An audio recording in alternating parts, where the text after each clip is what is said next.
줌에 들어오신 분들은 다 지금 보이시죠? 네, 저도 여러분들 좀 보기 위해서 네, 채팅창이랑 좀 열어놓고 같이 보겠습니다. 자, 오늘은 네, 알랭드 보통의 불안이라는 책을 가지고 할 건데, 네, 여러분들 아마 불안 많이 읽어보셨을 것 같아요. 그쵸? 워낙 유명한 책이기도 하고, 알랭드 보통을 좋아하시는 분들이 많으시기도 하고. 나의 컨셉을 만들 거야. 네. 페르소나라고 하죠. 전체적으로 제가 음성으로 할게요. 네, 됩니다.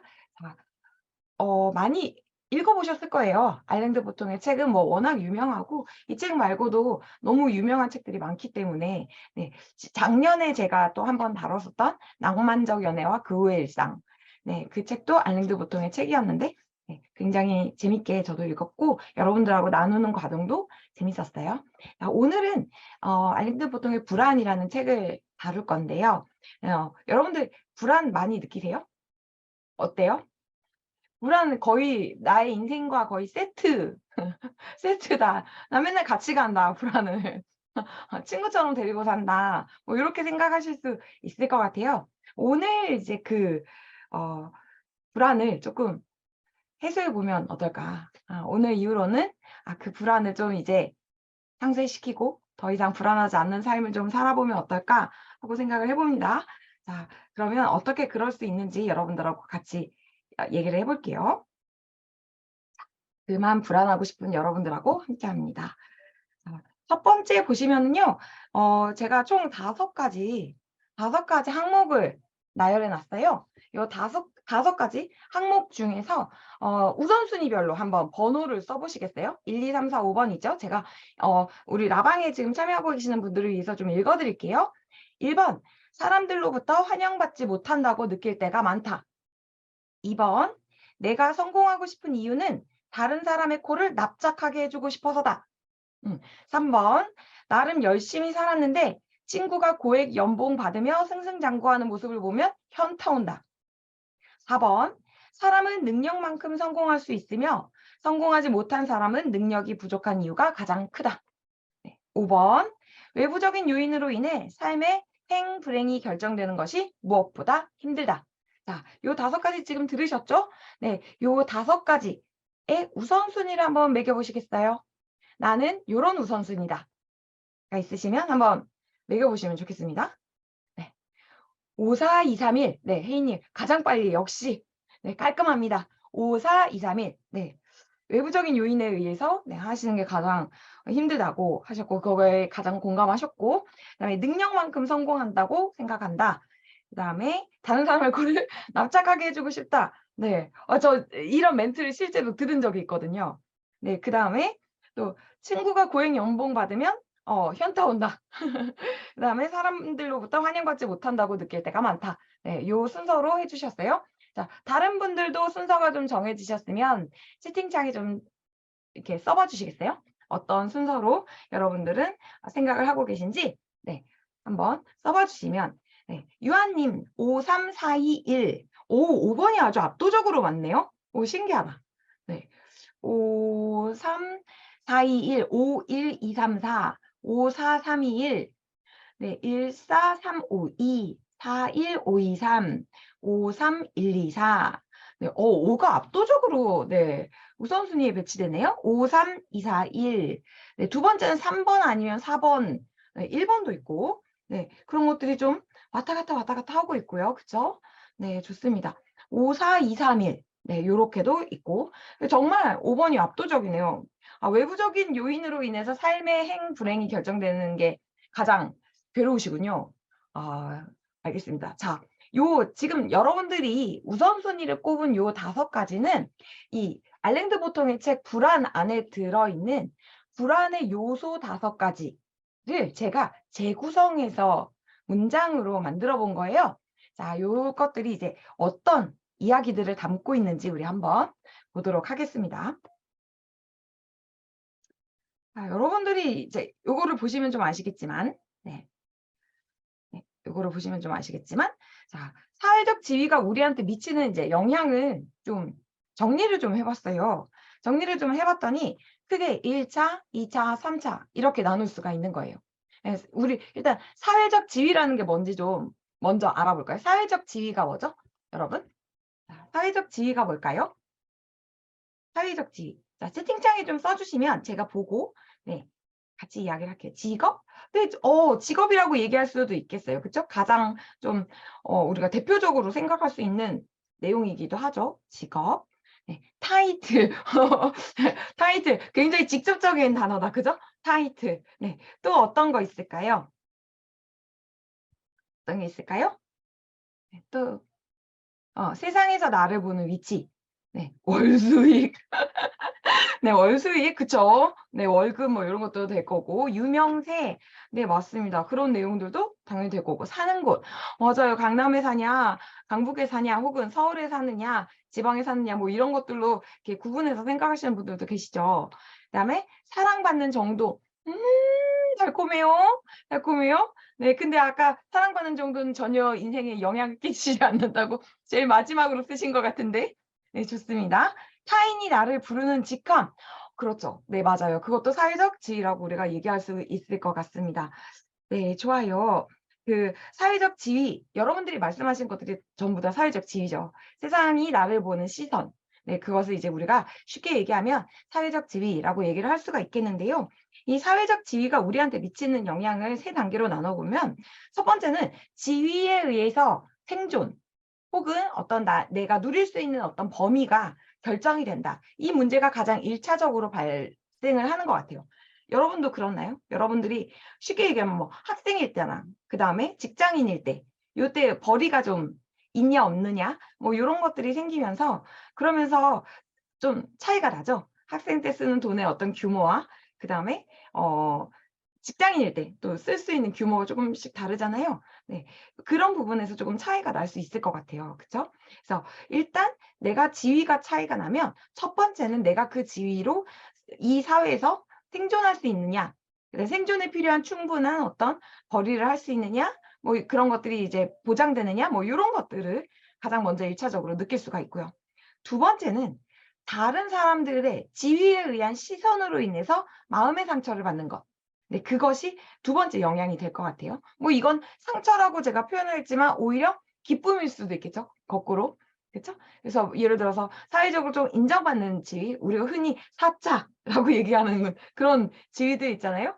그런 지위를 가지고 계신 분들은 사실 어려움을 느낀다기보다는 오히려 직업으로 인해서 더 만족을 느끼고 네, 더 기쁨을 느끼는 것이 더 크시겠죠. 네, 책에서도 다루고 있는 것처럼 네, 그런 부분들이 더 클 거예요.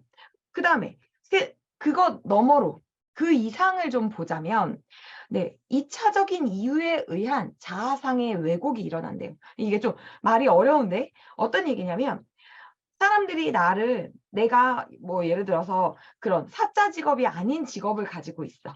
그러면 그런 사람들을 바라보는 시선과 그다음에 사자 직업을 가지고 있는 사람들을 바라보는 시선이 다르고 대우가 다르고 이렇게 되면서 거기에서 내가 상처를 받고 어떤 자괴감, 괴로움 요런 것들을 얻고 그것으로 인해서 '내가 볼품없어.'라고 자신의 자아상을 왜곡한다는 거죠. 그게 실제로 내가 볼품없는 상태가 되었느냐 혹은 볼품없는 상태가 되지 않았느냐 이 여부와 상관없이 누군가가 나를 어떻게 보느냐 하는 시선이 그것이 나를 어떻게 나 스스로 나를 어떻게 느끼느냐를 결정한다는 거예요. 그래서 사회적 지위라는 것은 여러 가지 형태를 띠면서 어떤 한 개인에게 영향을 주고 그것들이 반복적으로 이루어졌을 때 특히 부정적인 방향으로 반복적으로 이루어졌을 때는 그때는 자신에 대해서 알기를 좀 포기하게 되고 네, 쓸모없으니까요. 내가 쓸모없다고 느끼니까 진짜 자기 자신에 대해서 알고 이해하는 행위를 좀 멈추고 그리고 자기 자신에 대한 신뢰를 잃게 되는 거예요. 제가 컨설팅을 굉장히 많이 하는데 컨설팅을 하다 보면 많은 분들이 말씀을 하세요. 좀 저는 그렇게는 못하는데요.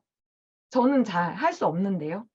저는 경험이 없어서 뭐 이런 얘기들을 굉장히 많이 하시거든요.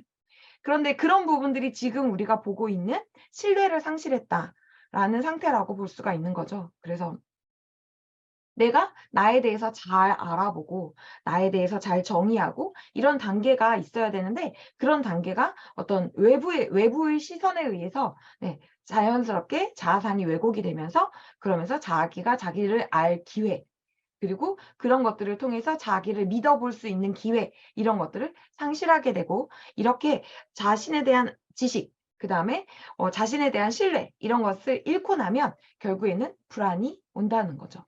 그래서 실제로 이 책에서 얘기하는 것은 내가 실제로 볼품 없어졌다. 내가 어떤 능력을 상실했다. 내가 실제로 필요한 어떤 그런 것들을 갖추고 있다 없다 이것과 관계없이 공동체 안에 내가 존재하고 그 공동체에서 제시하고 있는 어떤 기준에 내가 부합하지 않으면 적당히 부합하지 않으면 자연스럽게 불안이 일어난다라고 설명을 하고 있는 거예요. 어때요? 여러분들 그러세요?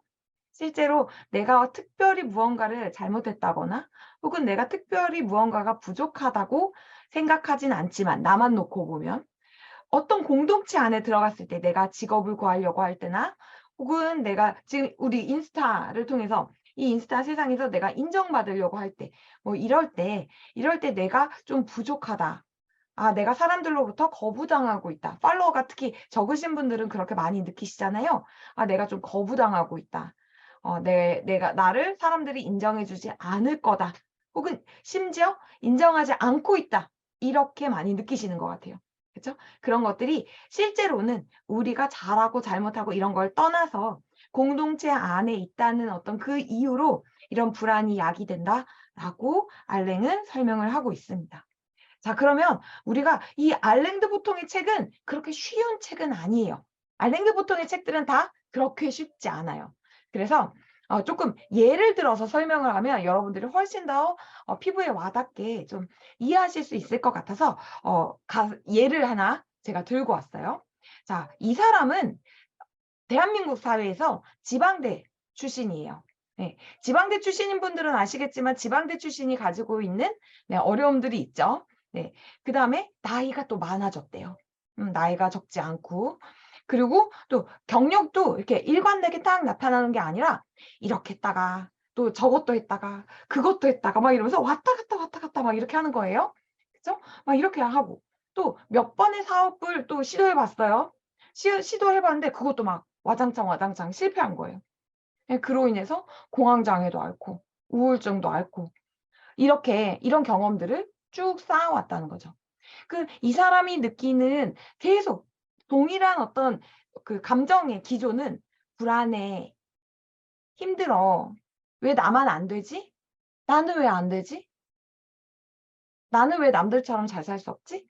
이런 마음이 들었겠죠. 그래서 이 사람이 생각한 건 이런 거예요. 사람들이 나를 싫어하는 것 같아. 혼자 남겨지면 어떡하지? 나만 혼자 덜렁 남겨지면 어떡하지? 그다음에 난 쓸모가 없어. 그죠? 경력을 여러 번 움직이다 보면 그런 생각할 수 있잖아요. 난 좀 쓸모가 없는 것 같아. 이렇게 생각할 수도 있고 그다음에 또 여러 번 실패를 거듭하면 이렇게 생각하게 되는 거예요. 아, 또 실패하면 어떡하지? 나는 실패하는 인간이야. 이렇게 생각할 수도 있을 거고 또 이게 내 인생의 끝이면 어떡해? 그쵸? 이런 불안 굉장히 많죠. 내가 이 직업이 내가 가질 수 있는 마지막 직업이면 어떡하지? 막 45 막 이렇게 아직 나 창창한데 근데 끝나면 어떡하지 이게? 이런 생각들 많이 하시잖아요. 요새는 워낙 경력이 빨리 끊어지니까. 이런 마음을 가지고 있는 거예요. 여러분들도 이 마음들 중에 어느 한 부분들을 좀 공감이 되는 부분들이 있으신가요? 네. 어떤 마음들이 공감되세요? 이 사람이 하고 있는 이 불안해. 우리는 불안해라는 단어로 표현을 하지만 그 안에 겹쳐져 있는 저 마음들. 사람들이 나를 싫어하는 것 같고 혼자 남겨질까 봐 두렵고 난 쓸모가 없다고 생각하고 또 실패하면 어떡하지? 이런 생각도 해 보고 그리고 이게 내 인생의 끝이면 이게 전부면 어떡하지? 내가 할 수 있는 전부면 끝이면 어떡하지? 이런 생각도 해 보고 자, 요런 생각들 하는 거 여러분들 경험 있으실 것 같아요. 어떤 거에 가장 공감이 되는지 한번 써 봐 주시겠어요? 어떤 거에 가장 공감이 되세요? 그 사이에 제가 라방을 좀 볼까요? 네. 내가 뭘 좋아하고 뭘 하고 싶고 뭘 해야 할지 타인이 내가 알고 내가 믿는 것을 믿지 않고 틀렸다 하니 내 생각에 스스로 믿음이 사라지고 확신하지 못해요. 내가 알고 있는 것이 맞다고 해도 사과하거나 하지 않으니 부정적인 마음만 쌓여요. 이젠 내가 결정하거나 정의하거나 알려주지 않아요. 맞든 틀리든 틀렸다 할 테니 굳이 맞게 하려는 마음이 사라졌습니다. 라고 말씀을 해주셨어요. 여러분들도 너무 공감되는 마음이죠. 음. 또 실패하면 어떡하지에 대한 불안. 네. 그쵸. 맞아요. 실패를 여러 번 반복하면 그런 마음이 들어요. '쓸모가 없어.' 네. 저도 '쓸모가 없어.'라는 마음이 저를 되게 힘들게 했었는데요. 맞아요. '쓸모가 없어.'라는 마음이 들면 굉장히 슬프죠. 네. 실패에 대한 불안감. 맞습니다. '내가 이번에 도전을 했는데 또 실패하면 어떡하지?' 어. 그래서 '나는 이것밖에 안 돼.'라는 생각에 종지부를 찍어 버리면 어떡하지? 이런 생각도 하게 되고요. 그리고 또 '시간만 버리는 건 아닌가.' 그쵸. 이게 또 실패에 대한 불안함이죠. '이게 내 전부면 어떡하지?' 아 너무 이런 마음 너무 공감해요. '아 이게 내 전부면 어떡하지? 여기가 나의 최선이면 어떡하지?' 이런 거에 대한 불안이 있으시죠. '내가 필요한 곳이 없으면 어쩌지?' 맞아요. '내가 필요한 곳이 없으면 어쩌지?' 이런 생각도 아마 많이들 하실 거예요. 그쵸? 네. 이런 생각들을 우리가 다들 하고 삽니다. 이 사람도 그랬대요. 이 사람이 누구냐면 저예요. 제 얘기였어요. 제가 그런 불안을 가지고 살았어요. 여러분들하고 똑같은 그 불안을 가지고 살았어요. 저는 지방대 출신이었고 그리고 나이도 많고요. 나이도 많고 그리고 경력이 일관되지 않았어요. 쭉 한 경력으로 간 게 아니라 이것도 해 보고 저것도 해 보고 그것도 해 보고 막 이랬거든요. 사업도 여러 번 3 번이나 실패해 봤어요. 사업도 3 번이나 실패해서 막 빚이 막 늘어 가지고 막 3억 넘게까지 막 빚이 늘어서 그 빚을 갚느라 막 엄청 고생을 하기도 했고요. 그다음에 그것 때문에 맨날 카드 독촉 막 시달리고 막 돈을 막 카드 막 돌려막기 하고 막 이러다 보면 진짜 사람 멘탈이 와사사 막 부서지거든요. 그렇게 되면 이제 공황장애도 오고 네 우울증도 오고 이래서 굉장히 고통스러웠어요. 음. 그랬는데 이게 제가 어떤 계기를 통해서 좀 변화하게 됐어요. '아 이거 아닌 것 같아. 이렇게 사는 게 아니었어. 사는 법이 있구나. 내가 그 사는 법이라는 것을 몰랐구나.'라는 걸 어느 순간 알게 된 거예요. 그래서 그때 이후로 저의 생각이 어떻게 바뀌었냐면 '지방대 출신이야.'라고 했던 건 '아 배경이 아니라 사람이 진짜 중요하구나. 내가 그런 대접을 받기 위해서 나부터 상대방에게 어떤 간판이나 이런 거 너머에 있는 그 사람을 볼 수 있어야 되겠구나. 그 사람의 서사에 좀 더 집중하는 사람이 되어야 되겠구나'라는 생각을 하게 됐고요. 그다음에 나이가 좀 많으니까 그러니까 굉장히 많은 분들의 경험을 제가 공감할 수가 있더라고요. 연애면 연애, 직장이면 직장, 그다음에 사업이면 사업, 여러 가지 이야기들에 대해서 제가 한 번쯤 겪어 봤던 이야기들이라서 그런 것들을 좀 제가 이해하기가 굉장히 좋아서 대단히 감사하다고 생각했고요. 그다음에 일관성이 없는 경력은 제가 컨설팅하면서 진짜 많이 느끼는데요. 너무너무 많은 분들을 컨설팅을 했어요. 제가 세어 보니까 이제 300 명까지 세고 이제 더 이상 제가 이 백데이터를 다 이렇게 백업을 못해 가지고 막 넘겨 놓고 막 이래서 다 세지 못했는데 네 300명 이상 제가 컨설팅을 했는데 그 300 명을 하는 동안 제가 경험을 해 보지 않은 경험으로 넘어가 본 적이 없어요. 그러니까 제가 얼마나 많은 경험을 해 봤다는 거예요. 근데 그렇게 되다 보니까 뭐 예를 들어서 스마트 스토어에 대해서 얘기하면 난 스마트 스토어도 해 봤고 뭐 해외로 판매 대행 해본 거 그것도 저 해 봤거든요. 반대로 뭐 중국 같은 데서 물건을 사입해서 팔아 보는 거 그것도 해 봤고요. 우리나라 상품을 외국으로 파는 것도 해 봤고 브랜드 만드는 것도 해 봤고 기업을 창업하는 것도 해 봤고 뭐 아무튼 그러다 보니까 이것저것 막 다 해 보다 보니까 그러니까 그런 것들에 대한 여러 가지 정보들이 많아서 그런 것들에 대해서 이야기를 하실 때 "이걸 해 볼까요? 뭐 저걸 해 볼까요?" 막 이렇게 물어보실 때 그거에서 잘 벗어나지 않더라고요. 그러다 보니까 '컨설팅을 하는데 조금 원활했다.' 이런 부분들이 굉장히 감사했고 또 제가 사업을 3 번이나 실패를 했어요. 정말 오래전부터 12년 전부터 제가 3 번에 걸쳐서 사업을 시도를 했는데 3번 다 실패했어요. 근데 3번 다 굉장히 많이 알게 됐는데 알게 된 값도 톡톡 치렀죠. 사람도 잃고 돈도 잃고 시간도 잃고 체력도 잃고 건강도 잃고 다 잃었어요. 다 잃었는데 그렇게 잃으니까 네 정말 인생이 되게 힘들어지더라고요. 그래서 진짜 가장 이제 빚이 최고치를 찍었을 때는 이제 3억을 넘어서 이제 더 이상 헤아릴 수 없을 만큼 막 그 정도로 천정부지로 찍었는데 매일매일 빚이 1,000만 원씩 나오고 막 이러면 진짜 멘탈이 털리거든요. 벌어도 갚을 수가 없어요. 벌어도 갚을 수가 없는 그런 일을 하다 보니까 진짜 허황된 거 말고 물론 내가 꿈을 꾸고 이렇게 하는 거는 얼마든지 할 수 있지만 그렇지만 지금 내가 그걸 실행에 옮겨가는 것은 또 다른 문제다라는 어떤 입장에서 접근을 하게 됐고 지금의 코즈모스는 약간 그렇게 안정적인 형태로 진행이 되고 있어요. 그리고 또 제가 이 공황장애랑 우울증에서 벗어난 지 얼마 안 됐거든요. 네. 그래서 사실은 내일이구나. 벌써 내일이구나. 내일이 제가 새로 태어난 지 1 년이 되는 저의 첫 돌이에요, 내일이. 근데 네. 그 첫 돌이 저한테 이거는 어떤 의미냐면 왜 첫 돌이냐면 제가 사실은 작년에 오늘 제가 자살 기도를 했어요. 그게 3번째 자살 기도였어요. 3번째 자살 기도였는데 그러고 26시간 만에 깨어난 게 이제 내일이었던 거죠. 근데 이제 그렇게 깨어나서 보니까 이 세상이 제가 알고 있던 그 세상이 아니더라고요. 그래서 되게 좋았어요. 그래서 '아 지금부터는 내가 살고 있는 삶은 이제 다른 삶이구나. 내가 지금까지 알았던 그 삶이 아니구나.' 그렇게 알게 됐어요. 그래서 그게 저한테는 굉장히 큰 힘을 줬어요. 그래서 그때부터 이 의식의 변화가 딱 있고 나니까 '우리는 온전하다.' 진짜. 왜 다 울어요? 이러지 마요. 나 수도꼭지인 거 알죠? 울면 안 돼요. 음. '우리는 온전하다.'라는 것을 알게 됐어요. 어. 아 저도 온전하고 세상도 온전하고 여러분들도 다 온전하시더라고요. 네. 제가 26시간 만에 깨달은 게 그거였어요. '우리는 온전하다.' 네. 그래서 '아 이거를 사람들한테 알려줘야 되겠다. 당신이 뭔가 잘못돼서 지금 뭔가가 안 풀리고 있는 게 아니고 우리가 우리를 잘 들여다보는 연습을 아직 못해서 그래서 그런 거다.'라는 말을 너무 해 주고 싶었어요. 그래서 '그런 걸 하는 사람이 되어야 되겠다.'라고 이제 마음을 먹은 거죠. 울지 마요. 나 안 울려고 엄청 지금 노력하고 있단 말이죠. 자 그래서 의식이 바뀌었단 말이에요. 의식이 바뀌고 나서 이거를 제가 이 의식이 바뀐 것과 이걸 역량으로 만드는 일은 좀 달랐어요. 그래서 제가 이렇게 의식이 바뀌고 나서 했던 첫 번째가 독서였어요. 제가 그동안 읽었던 모든 자기계발서, 입문서 뭐 이런 것들을 전부 다 다시 읽었어요.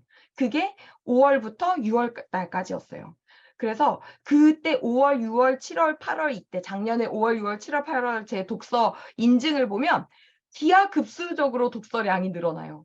그래서 제가 읽었던 대표적인 자기계발서부터 입문서 뭐 철학서 이런 것들을 전부 다 다시 읽었어요.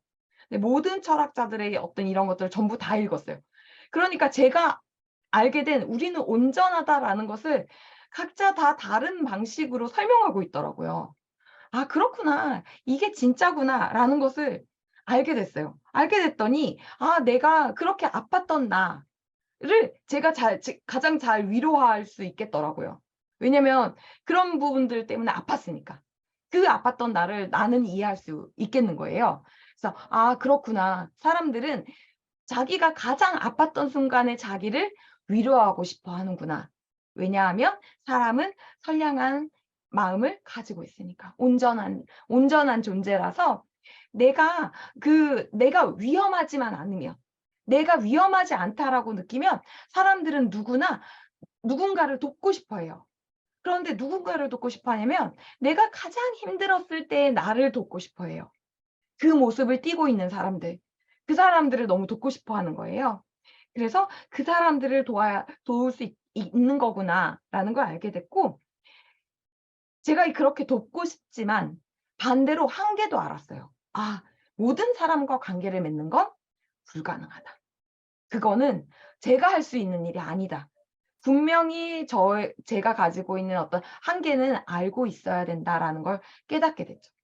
이런 것들을 책을 통해서 알게 되니까 나답다는 거. 나의 진짜 나의 모습. 나의 온전했을 때의 나의 모습, 내가 가지고 있는 역량이라든지 능력이 어떤 것들이었는지를 좀 알게 됐고, 그 다음에 그렇게 저에 대해서 알게 되니까 자신감이 생기더라고요. 어떤 자신감이었냐면, 저를 잘 알고 있다는 자신감과 또한 제가 여러분들을 잘 알고 있다는 자신감이 생겼어요. 그러니까 여러분들의 어떤 발현되어 있는 모습은 잘 모르지만, 여러분들 안에 있는 그 여러분들의 진짜 모습이 굉장히 온전하다라는 걸 제가 알고 있으니까 두렵지 않더라고요. 누군가를 만나고 그 누군가의 그 마음속 깊이 있는 그 씨앗이 땅을 뚫고 새싹을 지금 우리 굿데이님 머리에 이렇게 새싹 있잖아요. 네, 저 새싹을 이렇게 발현시키는 그 일을 할 수 있겠구나라는 자신감이 생겼어요. 그리고 또 제가 이 의식을 역량으로 바꾸기 위해서 또 하나 했던 건 뭐냐면 제 감정을 디자인하기 시작했어요. 예. 저는 굉장히 감정적으로 되게 들락날락 막 방금까지 웃었는데 갑자기 울어. 울었다가 또 갑자기 웃어. 막 이런 약간 미친 애처럼 막 이렇게 왔다 갔다 하는 그런 사람이었거든요. 그런데 '아 감정이 일의 성패를 가르는구나.'라는 걸 알았어요. 가만 생각해 여러분 한번 생각해 보세요. 자, 지금 어제 오늘 막 비가 오늘은 아니구나. 어제 막 비가 오고 이랬단 말이에요. 비가 오니까 어때요? 자연스럽게 마음이 자꾸 처지죠. 처지니까 제가 어제 늦잠을 잤거든요. 저처럼 늦잠을 잤다라고 제 피드에 댓글을 다신 분들이 엄청 많았어요. 그런 거예요. 우리는 이 감정, 그다음에 기운, 이 전 우주가 흘러가는 이 기운에 따라서 우리는 감정이 오르기도 하고 내려가기도 하는데 이 오르고 내리고에 따라서 내가 늦잠을 안 잘 수도 있지만 늦잠을 잘 수도 있는 거예요. 이거에 따라서 당연히 결과가 달라지겠죠.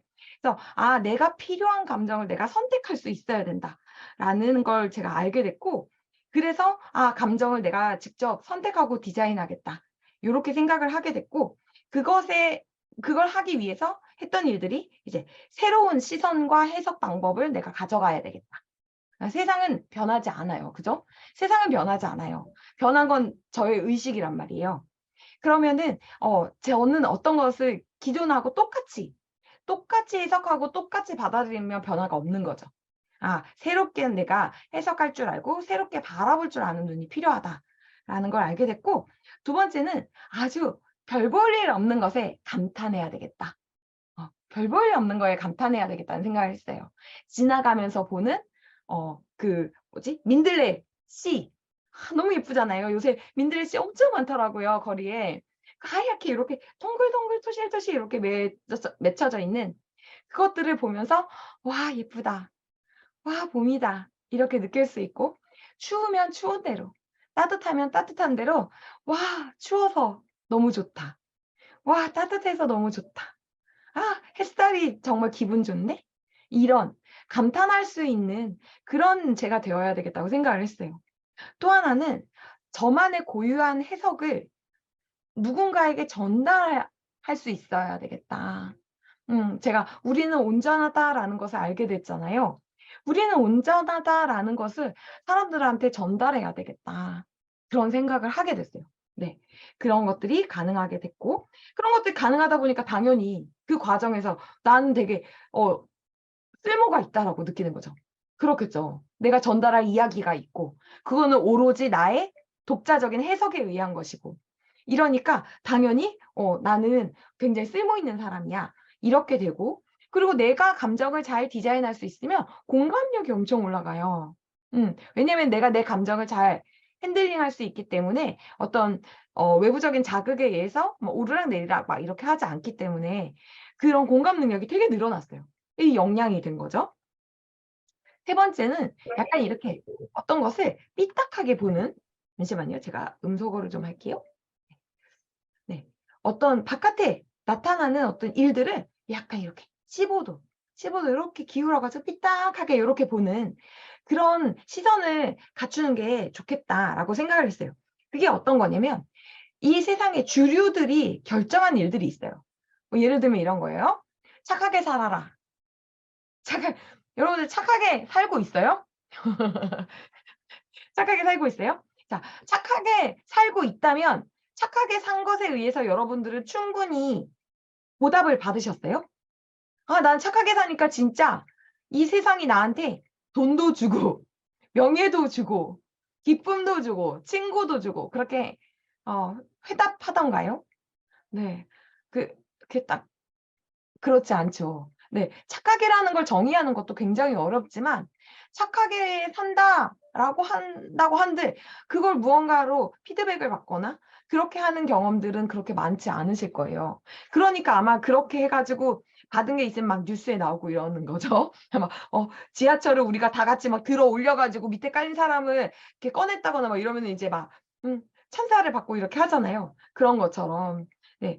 그런 것들이 그렇게 쉬이 일어나는 일은 아니라는 거예요. 예, 그럼 그런 것들이 어떻게 이루어졌냐? 그래서 우리가 기독교가 이제 전체적인 어떤 주류 멘탈을 끌고 가면서 그러면서 선하게 살아야 되고 물질 문명은 네, 악한 것이고 이렇게 정의하는 과정에서 그때의 어떤 그 사고방식이 지금까지 쭉 흘러왔다는 거죠. 우리는 그걸 무비판적으로 받아들이고 있다는 거예요. 그러니까 때로는 가스라이팅을 당하기도 하고 그쵸? 다른 사람한테 싫은 소리를 할 수가 없어서 그게 착한 게 아닌데 그쵸?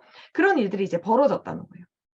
그래서 우리가 알고 있는 어떤 규칙들, 우리가 알고 있는 옳고 그름, 맞다 틀리다, 뭐 크고 작고 이 모든 것들이 다 인간이 정한 것들이라는 거예요. 인간이 정한 것들. 우리 이게 자기계발서에 굉장히 많이 나오는 얘기예요, 사실. 그쵸? 여러분들 한 번쯤 다 들어보셨을 텐데. 그냥 무비판적으로 그냥 물려받는 것들. 뭐 예를 들면 돈은 나쁜 거야.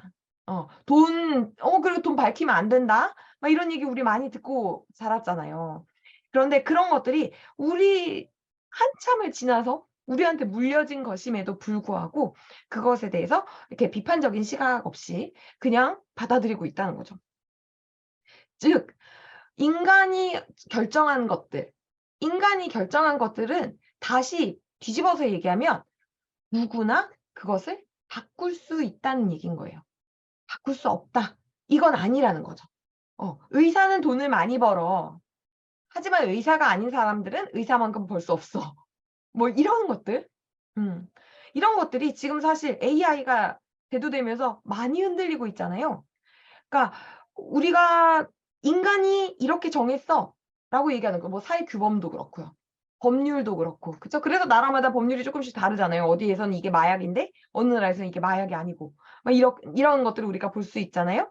그런 것들에서 볼 수 있는 것처럼 우리가 알고 있는 상당히 많은 수가 인간이 결정한 것들이고 그 결정한 시대의 시대상들이 많이 반영되어 있고 그렇기 때문에 그 시대로부터 멀리 떨어져 온 우리들은 그것을 약간 삐딱하게 비판적인 시각으로 바라볼 수 있어야 된다는 거죠. 그러다 보니까 모든 것들에 대해서 좀 적극적으로 탐구하게 됐어요. 이게 맞을까? 내가 이렇게 하는 게 맞을까? 내가 이렇게 대우를 받는 게 맞을까? 뭐 이런 것도 있잖아요. 제가 요런 맥락에서 하나 갖게 됐던 게 뭐냐면 예를 들면 책 협찬 많이 받으시죠? 도서계정들 같은 경우. 책 협찬을 원고료 없이 받는 게 맞을까? 그냥 뭐 관례인 것처럼 책 협찬 받으면 너무 아무렇지 않게 이제 출판사에서는 신청해 주세요 이러면서 아예 DM 안에다가 URL까지 박아 가지고 주잖아요. 아예 협상의 여지가 없잖아요. 그런 것들을 그렇게 하는 게 과연 맞을까? 읽는데도 에너지가 들어갔고 쓰는데도 에너지가 들어갔는데 그쵸? 그게 과연 맞을까? 이런 것들에 대해서 좀 비판적으로 볼 수 있어야 된다는 거죠. 그래서 저는 이런 것들을 적극적으로 좀 물어봐요, 출판사에. 출판사에 막 물어봐요. 네.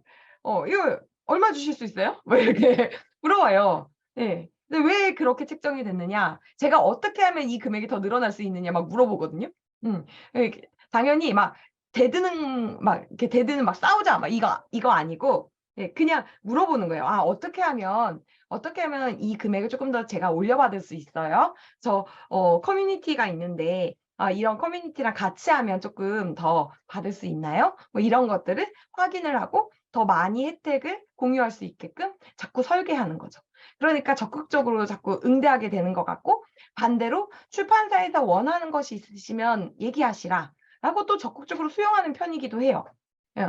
그러니까 좀 이렇게 오래가는 출판사들이 생기고 이렇게 되는 것 같고요. 그리고 그런 과정에서 '아 이게 다 그냥 누군가가 정해 놓은 것들이야.'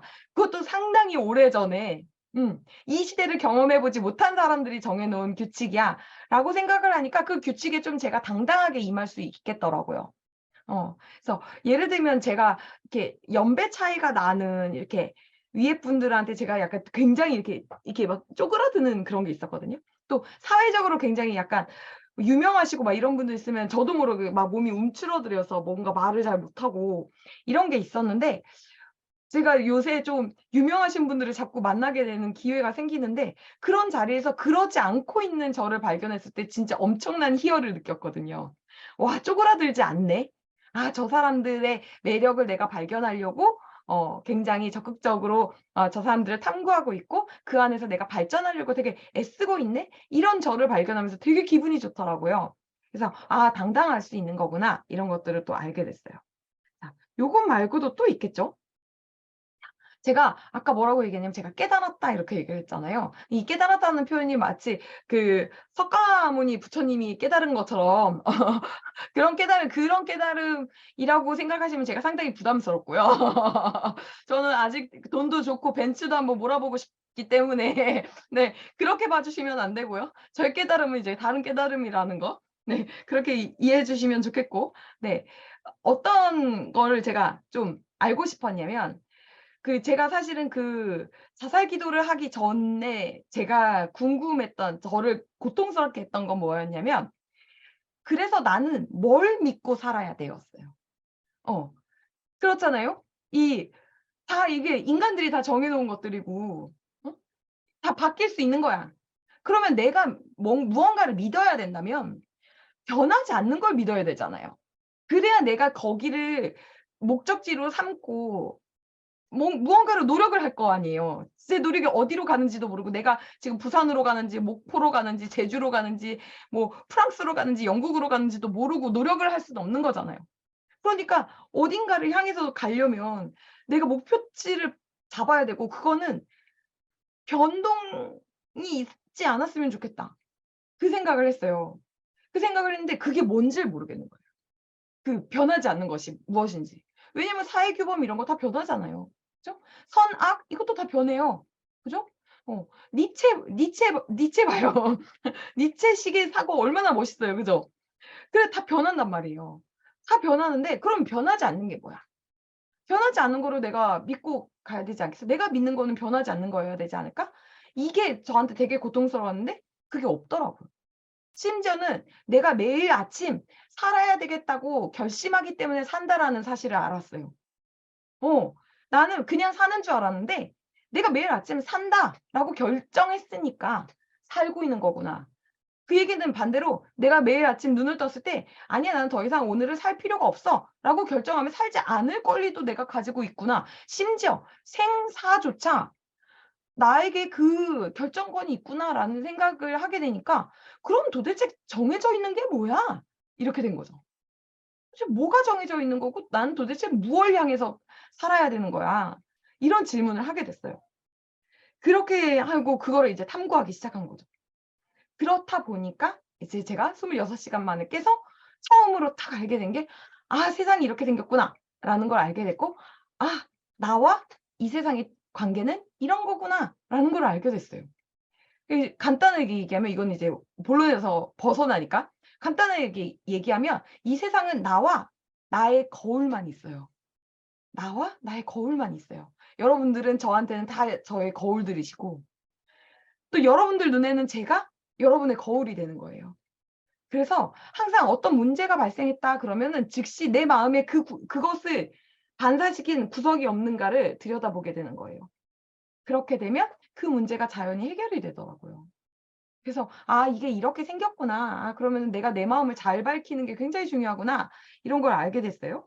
그리고 시간과 공간, 세대와 어떤 남녀, 사회의 어떤 특징 이런 것을 다 떠나서 '절대 불변하는 것은 무엇이 있을까? 그걸 기준으로 삼아야 되겠다.'라고 생각을 했더니 그것이 사랑이었어요. 자비. 성인들이 왜 사랑과 자비를 얘기했을까? 그게 여기에 있었어요. 오로지 그것만이 변하지 않는 가치였어요. 사랑과 자비. 그래서 나는 내가 믿고 내가 향해야 될 곳은 사랑과 자비구나. 이거 지금 종교 얘기하고 있는 거 아니에요? 아시죠? 이거 종교 얘기하고 있는 거 아니에요? 네, 사랑과 자비구나 라는 걸 알았어요. 그래서 항상 내 이웃들을 안쓰럽게 바라보고 품에 안으려고 하고, 이렇게 사람들이 자꾸만 내가 무언가를 갖기 시작하면 자꾸 누군가에게 베풀고 싶은 마음이 들어졌던 것, 그런 이유에서구나라는 걸 이제 알게 된 거죠. 마지막으로 주도적 태도라는 것을 좀 갖게 됐어요. 태도를 조금 자기 주도적인 태도를 갖게 되는 거죠. 자, 어떤 거냐면 우리는 되게 흔히 주류 문화에 편승해요. 가장 먼저 편승하는 게 뭐예요? 학교에 가는 거죠. 학교에 가는 거예요. 모두가 학교에 가니까 나도 아무 생각 없이 학교에 가요. 그죠? 왜 학교에 가야 되는지, 학교에 가서 나는 무엇을 배워야 되는지, 어떤 것들을 깨달아야 되는지에 대한 어떤 각성이나 이런 것들 없이 그냥 모두가 가니까. 그러니까 나는 그냥 가는 거예요. 그죠? 네. 그런 것들이 주류들이 그냥 하는 대로 그냥 나는 따라갔다. 그죠? 회사, 나 나오면은 직장 생활 해야지. 창업을 할 수도 있고 장사를 할 수도 있는데, 그런 것들은 어떻게 보면 부차적인 선택이라고 생각하고, 일단 회사를 가야지. 고등학교를 졸업하면 대학을 가야지. 아무렇지 않게 그렇게 생각을 한다는 거죠.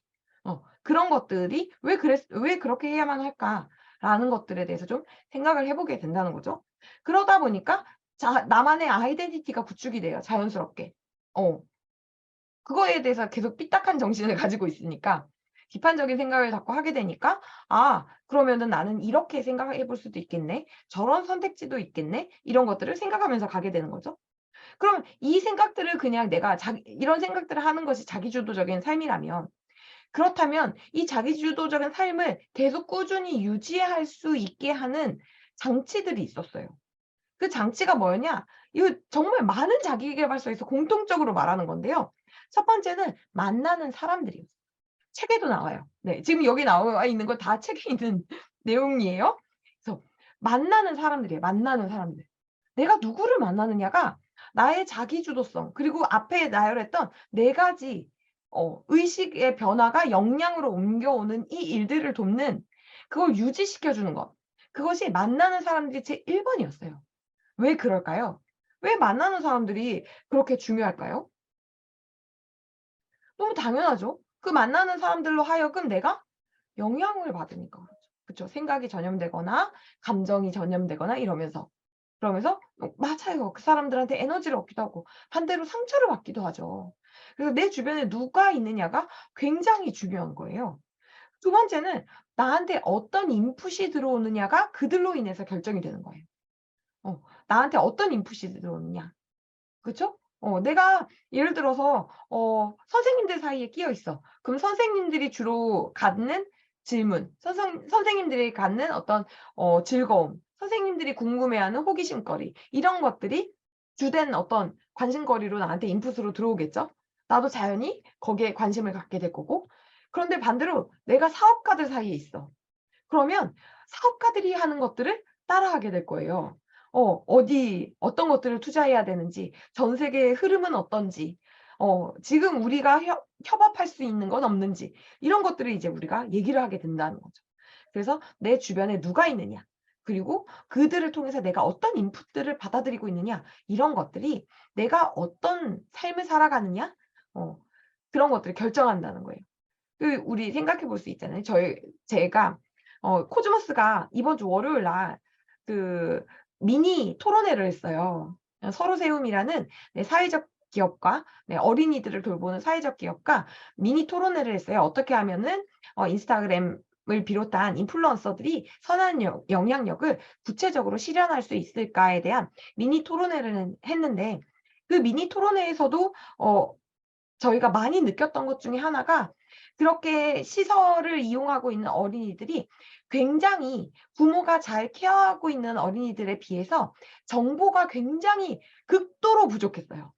네. 극도로 부족했어요. 예를 들면 챗GPT 이런 것들은 이미 초등학생들이 지금 다 쓰고 있거든요.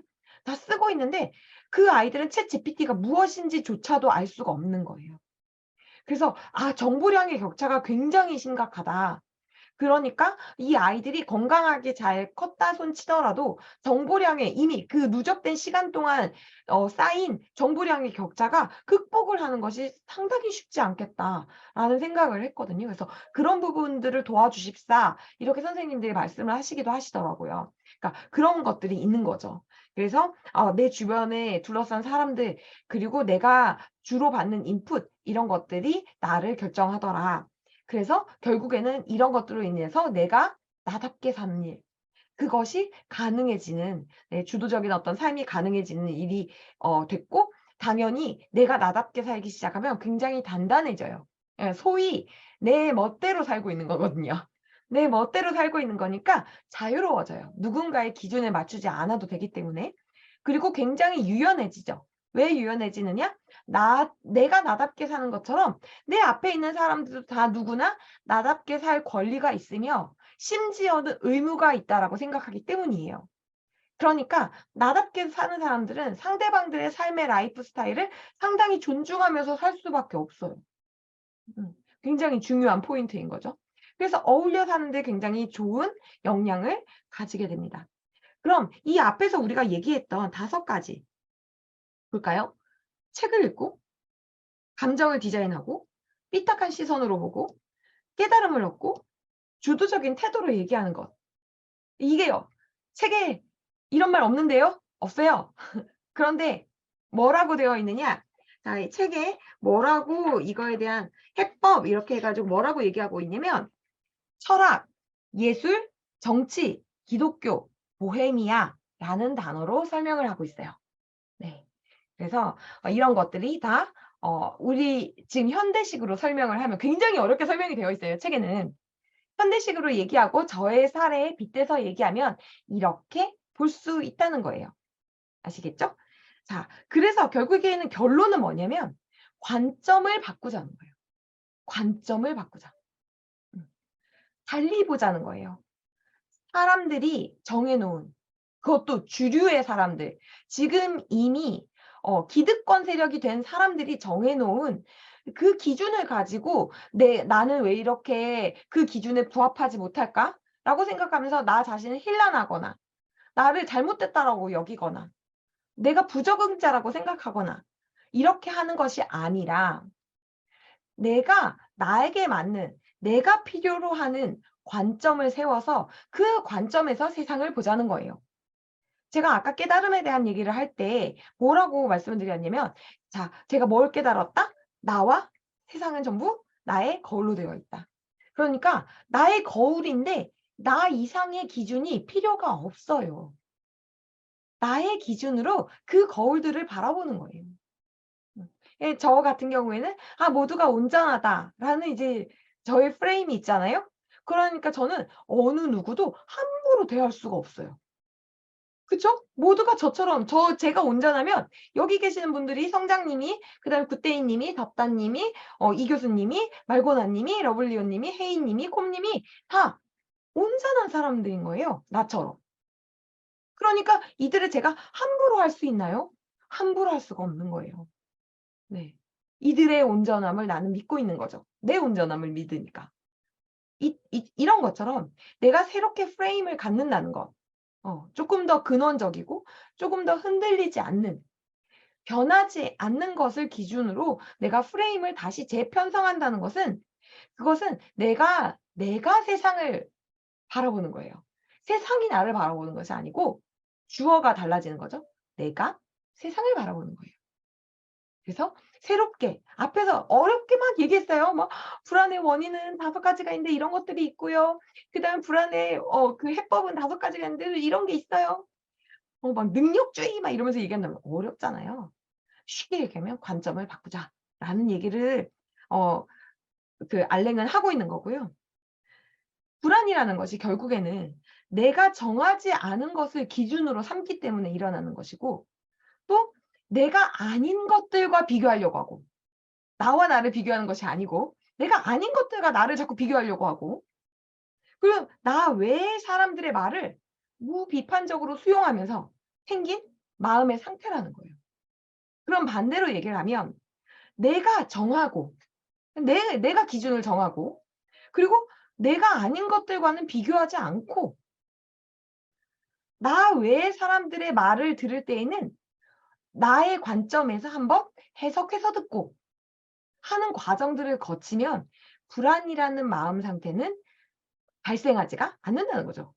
제가 마음 상태라고 표현했잖아요. 이 상태라는 것은 어떤 조건이 맞아지면 일어나는 상황을 상태라고 부르거든요. 우리 예를 들어서 안개가 꼈어.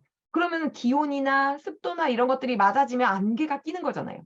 그런 것처럼 이 불안이라는 마음의 상태도 이런 세 가지의 조건이 맞아떨어지면 그때 불안이라는 마음 상태가 안개가 피어오르듯 피어오르는 거라는 거예요. 그러면 이 중에 하나라도 조건이 맞지 않으면 그럼 어떻게 돼요? 불안이라는 마음의 상태가 발생할 수가 없다는 거예요. 그러니까 우리는 얼마나 열심히 이 세 가지 조건을 그렇게 맞춰주고 있었던 거예요. 끙끙대면서 맞춰주고 있었던 거예요.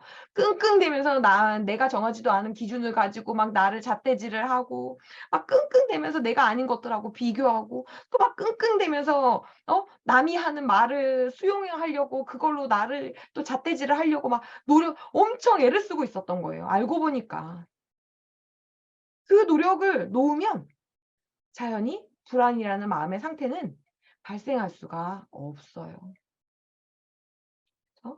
그래서 이 얘기는 고로 어떤 얘기냐? 세상에 내어 주었던 나의 어떤 주도권을 내가 내 삶을 결정할 권리를 다시 되찾아오자는 거예요. 되찾아오자. 남들로부터, 세상으로부터, 주류권으로부터, 기득 세력으로부터 결정된 어떤 기준에 의해서 나를 재단하고 재어보면서 그러면서 '내가 이렇게 해서 부족하네. 나는 왜 이렇게 수능 점수가 부족해. 나는 왜 이렇게 얼굴이 못생겼어. 나는 왜 뚱뚱한 거야.' 뭐 이런 생각들을 하면서 그러면서 괴로워하지 마시고요. 그렇게 괴로워하지 마시고 그것이 아니라 그 주도권을 세상에다가 내가 내놨던 주도권을 다시 내 삶으로 끌어들여서 나한테 가져오자는 거예요. 지금 다크서클 이게 다크서클도 성장님의 모습이라고요. 다크서클도 성장님의 모습이에요. 다크서클이 있는 얼굴이 못생겼다. 다크서클이 있는 얼굴이 문제가 있다라는 것도 세상이 정해 놓은 규범이잖아요. 그죠? 어. 그러니까 다크서클 괜찮다는 거예요. 그죠? 좋습니다. 자, 그래서 제가 너무 이거 보여드릴까요? 이렇게 엄청 많이 접었죠? 네. 자, 여기도 보여드릴게요. 자, 요렇게 엄청 많이 접었어요. 진짜 많이 접고 진짜 많이 줄을 쳤거든요. 근데 그중에서 가장 제 마음을 후벼 팠고 또 우리 인플루언서들은 전부 다 기억해야 될 문장이 있어서 제가 뽑아 봤습니다. 제가 읽어 볼게요. 네. 삶, 즉 사랑의 힘, 기쁨의 힘, 감탄의 힘을 모두 포함하는 삶 외에 다른 부는 없다. 고귀하고 행복한 인간을 가장 많이 길러내는 나라가 가장 부유하다. 자신의 삶의 기능들을 최대한 완벽하게 다듬어 자신의 삶에 나아가 자신의 소유를 통해서 다른 사람들의 삶에도 도움이 되는 영향력을 가장 광범위하게 발휘하는 그런 사람이 가장 부유하다. 어때요? 네, 어때요? 여러분들이 들어야 될 얘기죠? 그래서 알랭은 돈이 필요 없다고 얘기하나요? 그래서 알랭은 명예나 영향력이 필요 없다고 얘기하나요? 전혀 그렇지 않습니다. 알랭이 말하고 있는 건 물질 문명이 필요 없다라고 말하는 게 아니에요. 그게 아니라 그것에 대한 주도권을 내가 가지고 와서 그것을 내가 이루려고 하는 나다움, 아이덴티티, 나의 가치관, 내가 전달하고 싶은 메시지 그것을 전달하는 데에 쓰라는 거예요. 그래서 얘기하잖아요. 자신의 삶에 나아가 자신의 소유를 통해서 다른 사람들의 삶에도 도움이 되는 영향력을 가장 광범위하게 발휘하는 그런 사람이 가장 부유하다. 그러니까 돈도 많이 벌고 유명해지란 뜻이에요. 쉽게 얘기하면 뭐 그 쉬운 얘기를 이렇게 어렵게 말한다? 알랭의 특징이에요. 굉장히 쉬운 말을 어렵게 말해요. 그런데 쉽게 얘기하면 자, 여러분의 주도권을 여러분들이 가져서 그래서 여러분들 부유해지시고요. 그 부유해진 물질 문명을 가지고 여러분들의 선한 메시지를 전달하는데 쓰세요. 그걸 위한 영향력을 가지세요라고 말하고 있는 거예요. 그렇게 노력해 갔을 때 우리가 생각하는 이 불안은 별것 아닌 것이 된다는 거죠. 네. "와 저는 그렇게 되고 싶어요."라고 네 말씀해 주셨어요. 그쵸? 우리는 다 그렇게 돼야죠. 그쵸? 자 그러면은 앞에서 봤던 것처럼 있겠네요? 어떤 거? 내가 전달하고 싶은 나의 메시지를 일단 알아야 되겠네요. 그쵸? 제가 '우리는 온전하다.'라는 것을 알았던 것처럼 여러분들도 여러분들만의 메시지가 있을 거잖아요. 여러분들이 가지고 있는 아이덴티티를 발휘할 수 있는 메시지. 그 메시지를 좀 네 찾아보는 거죠. 자 그다음에 어떻게 하래요?